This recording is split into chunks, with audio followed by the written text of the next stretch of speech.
Yes, well, I think the first thing to say is put out of your mind everything that you've heard about hemisphere differences, unless it came from me.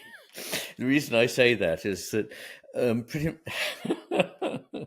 is that it's quite true. If you mention this to other people, they'll say, "Oh, that's all pop psychology, and it was all blown out of the water 20, 30 years ago." And they're both right and wrong. The bit they're right about is that there were a lot of things said um, in the 70s, 80s, and 90s. Um, some of it was possibly true, but most of it was not. And the first hurdle I have to get over is that I've spent 30 years looking at hemisphere differences, and they're very different from the ones that you've heard about. So, a first simple distinction is between a way of thinking about the hemispheres as part of a machine, in which case you ask the question, what do they do? And so the answer used to be, well, the left hemisphere does reason and language, the right hemisphere does pictures and emotions. But we soon discovered that actually both were involved in both, and both were involved in everything. So it's not about what they do, it's about how they do it, the way in which they approach the world. This turns out to be quite uh, a straightforward thing. It's a difference in attention. Why should there be a difference in attention between the two hemispheres? Because every living creature has to solve a problem, which is it needs to be able to grab stuff to eat, and perhaps if it's a bird, take a twig to build a nest, whatever it is. When you come to humans, manipulate a tool. And this is the special gift of the left hemisphere. It's good at grabbing and getting. It's not too bright, but it can focus in on can focus in on the necessary thing of the moment. Um, and so important is this that half of the brain really is more or less given over to this way of thinking, in which you see tiny details in very sharp focus that are what you're interested in already. But the difficulty with this is that you're not seeing the rest of the picture, all the rest that's going on, the predator that's looking out for you while you're trying to get your lunch.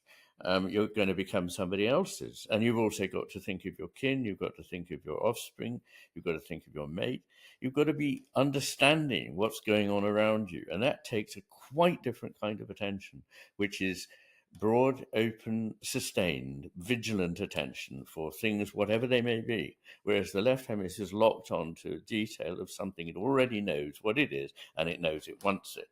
So that's the basis of the difference. But this actually is a profound difference. You may think attention is just, I don't know, another cognitive function, but it isn't. It's the basis of the experiential world, because if you change the way you attend to something, you change what it is you find there. So if you attend to the same thing in different ways, you find something completely different. Um, and what are those differences like? Well, to the left hemisphere, you can imagine it sees something that it wants to get and grab, that it knows what it is already, it's selected it already, and this thing is frozen in the moment so that it can be grabbed easily. It's decontextualized, it's just a fragment of experience, and it's abstract, it's taken out of context.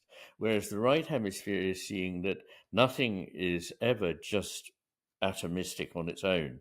What it is depends on the connections, the relations it has with everything else, including the context in which it lies. So the context changes everything. And one of those contexts is the body. So the left hemisphere tends to leave that out. It tends to abstract and disembody understanding, if one can call it even an understanding at that level. Whereas the right hemisphere sees that to understand the world properly, you have to see that we are embodied creatures, we have emotions, we're not just a brain in a vat. And that the world for the right hemisphere is constantly flowing and changing, not ever fully certain, although it's not in any sense random, but it just isn't fixed in that way. And here the world is animate, it's living, and the left hemisphere's world is inanimate. Another important distinction, it might not strike you as terribly important immediately, but believe me, it is between the presence of something in the right hemisphere and the representation of it in the left hemisphere.